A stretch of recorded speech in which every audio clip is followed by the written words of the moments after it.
Depuis l'aube de l'humanité, l'espace nous fascine, développant notre imagination et nos croyances.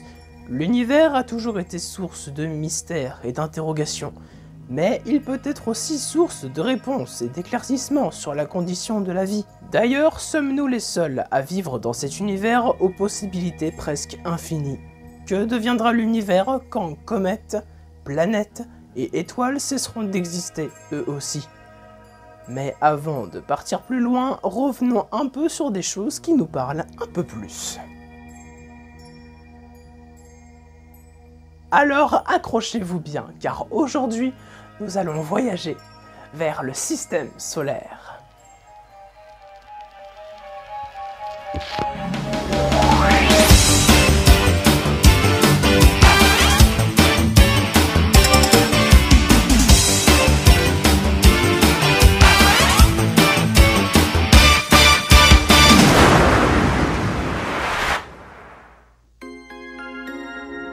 Quel est le satellite naturel de la Terre? La Lune, Mercure, Vénus, Europe.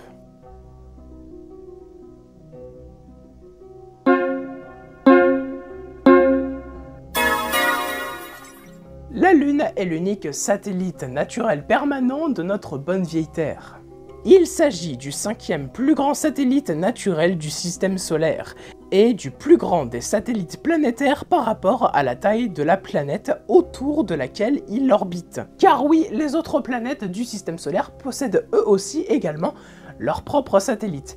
Mais ça, on va y revenir un peu plus tard dans l'épisode, ne vous inquiétez pas. Parmi les réponses suivantes, dans quelle catégorie se range le Soleil? Une planète? Une comète? Une étoile? Un satellite?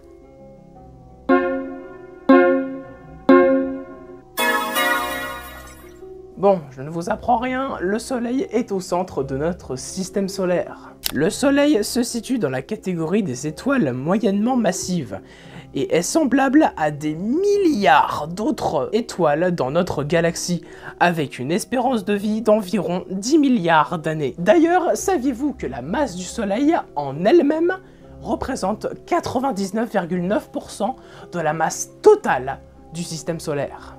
Oui, même la plus grosse planète du système solaire, ce n'est rien à côté. Tiens, d'ailleurs, en parlant de ça, quelle est la plus grosse planète du système solaire? Saturne, Jupiter, Mercure, Uranus.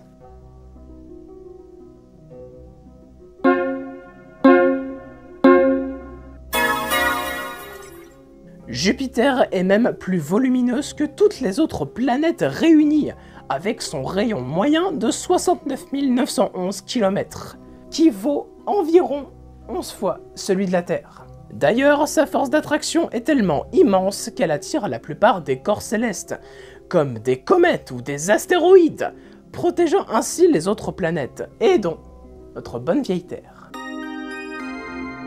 Quelle planète est reconnaissable entre mille grâce à ses splendides anneaux? Neptune, Vénus, Saturne, Uranus.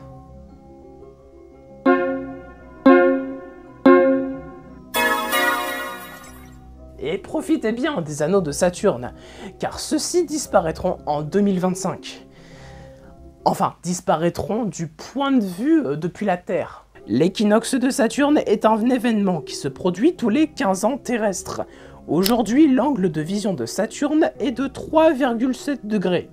Et enfin, en 2025, l'axe des anneaux sera aligné à 0 degré. Par conséquent, il créera l'illusion d'optique qu'ils ont complètement disparu. Savez-vous quelle est la planète la plus chaude du système solaire? Mercure, Mars, Jupiter, Vénus.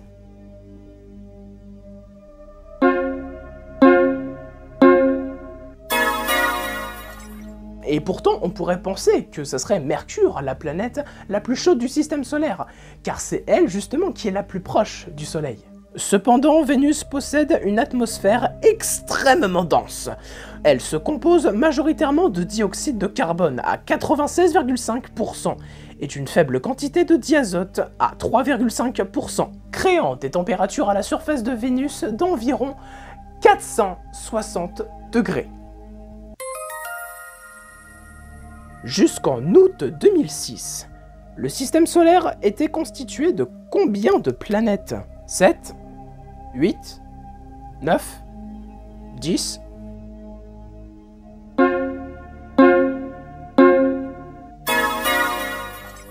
Et oui, à partir de août 2006, Pluton, qui était autrefois une planète comme toutes les autres planètes du système solaire, deviendra une planète naine. En astronomie, une planète naine est un objet céleste du système solaire de classe intermédiaire entre une planète et un petit corps du système solaire. Le terme est adopté le 24 août 2006 par l'Union astronomique internationale. Par rapport à leur composition, comment se nomment les deux catégories de planètes de notre système solaire? Planète tellurique et gazeuse, planète carbone et liquide, planète déserte et glacée, planète métallique et océanique.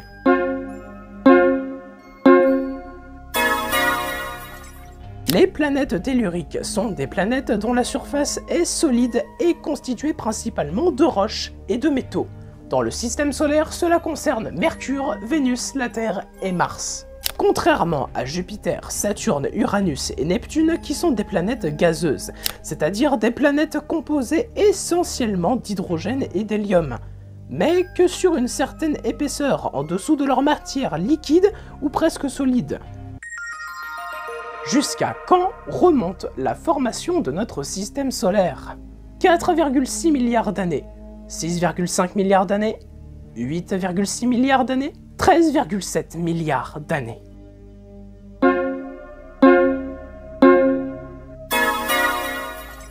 J'ai pas spécialement de commentaires à faire sur cette question, à part que ça ne nous rajeunit pas. Bon, après on n'était pas là, quoi, donc quelque part, est-ce qu'on s'en foutrait pas un peu? Qui est le premier être humain à avoir voyagé dans l'espace? Vladimir Remek, Yuri Gagarin, Alan Shepard, Neil Armstrong.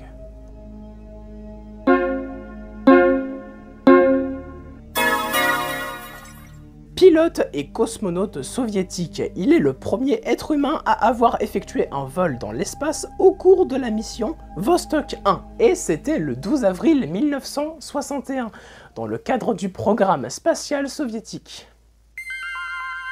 Quelle est la seule planète du système solaire à tourner dans le sens vertical?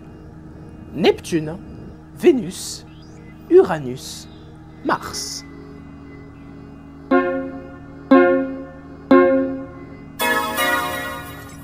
Uranus possède une inclinaison d'axe de 97,8 degrés, ce qui explique sa rotation unique au sein des 8 planètes. Quel champ de corps céleste est situé entre les orbites de Mars et Jupiter? Des mini-trous noirs, de la matière noire, la colonne des comètes, la ceinture d'astéroïdes.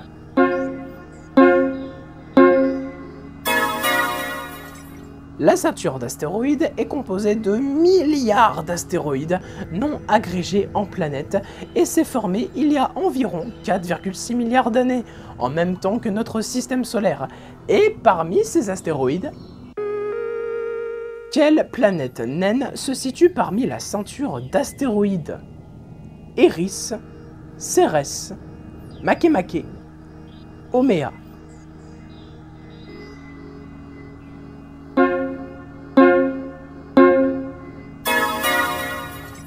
Découverte le 1er janvier 1801 par Giuseppe Piazzi. Vous excuserez mon accent italien s'il vous plaît. C'est la seule planète naine située dans la ceinture d'astéroïdes dont elle constitue environ un tiers de la masse totale. Que se passera-t-il si le Soleil arrive à la fin de sa vie? Il deviendra une nébuleuse blanche, une géante rouge, un trou noir, une super comète?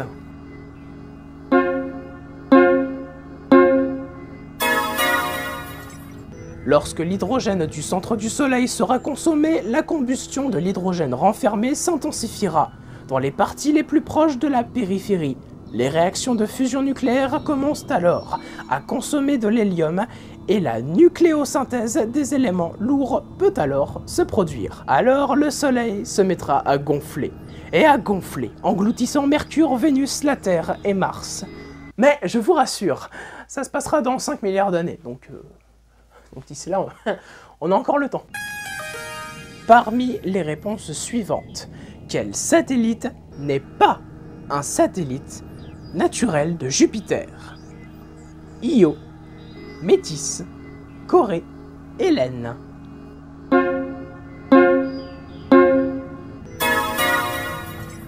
Bien joué si vous avez répondu Hélène, car Hélène est un satellite non pas de Jupiter, mais de Saturne. Nous sommes arrivés à la question 15, et la question 15, si vous ne connaissez pas encore l'émission, c'est à partir de ce palier où la difficulté va de nouveau augmenter dans les questions, et vous n'aurez plus de propositions de réponses. Oui, maintenant, c'est à vous de trouver les réponses. Maintenant, c'est parti, les plus grands mystères du système solaire, que dis-je, de l'univers sont face à vous, dans la dernière phase de ce question. Quelle zone de corps céleste 20 fois plus large que la ceinture d'astéroïdes s'étend au-delà de la planète Neptune? Et sachez que la plupart des planètes naines, comme Pluton, Eris, Oméa, Makemake, se situent dans cette ceinture de Kuiper. Comment nomme-t-on les planètes en dehors du système solaire?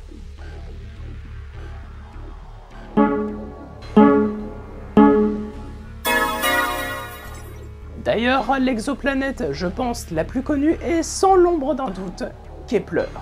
Car c'est l'exoplanète la plus ressemblante à la Terre de toutes celles qu'on a découvertes. Mais il nous faudrait des millions d'années pour voyager jusqu'à là-bas, vivre sur Kepler ou même simplement visiter Kepler, qui ne restera sans doute qu'un fantasme. En mars 2020, quel astromobile a atterri sur le sol martien pour étudier sa surface pour une mission spatiale?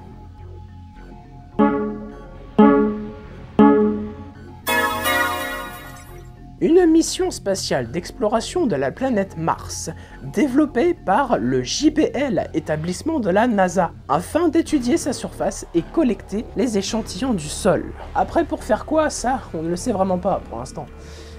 Peut-être pour prouver qu'il y aurait de la vie sur Mars?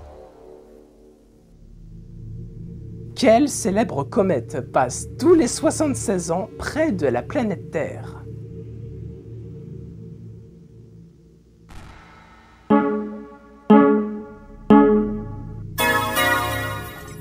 Et son prochain passage auprès de la planète Terre sera le 28 janvier 2061. Quel est le plus haut sommet connu du système solaire à ce jour?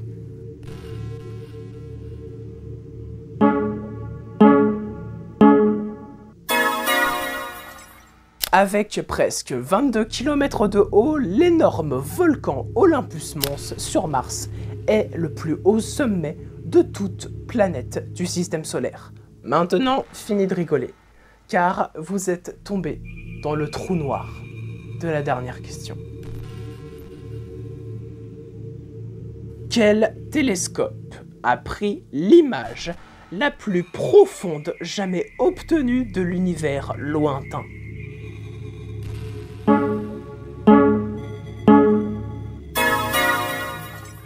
J'imagine que ces images vous disent quelque chose. C'est en juillet 2022 que les photos du télescope James Webb, attendues depuis des années par les astronomes du monde entier, des photos qui ouvrent définitivement une nouvelle ère pour la recherche scientifique et une révolution pour la cosmologie, nous montrant qu'un simple échantillon de l'univers infini qui nous entoure. Alors certes, peut-être que l'univers est immense, mais il y a des possibilités infinies pour que il y ait aussi une autre civilisation qui se soit formée. Et peut-être dans cette même civilisation, un youtubeur fait aussi des quiz devant sa caméra. Les possibilités sont infinies. J'espère que vous avez eu la tête dans les étoiles en regardant cette vidéo et que vous avez passé un bon moment. Et si ce question vous a plu sur le système solaire, je peux très bien refaire d'autres questions, mais peut-être sur une planète spécifique ou sur un phénomène cosmologique. Oui bon, après ça va être dur de trouver 20 questions sur un phénomène cosmologique. Mais bon, on verra. N'hésitez pas à commenter, aimer la vidéo et à la partager pour tous les amateurs de l'univers. C'était Guigux, Boujou, pour de nouvelles questions.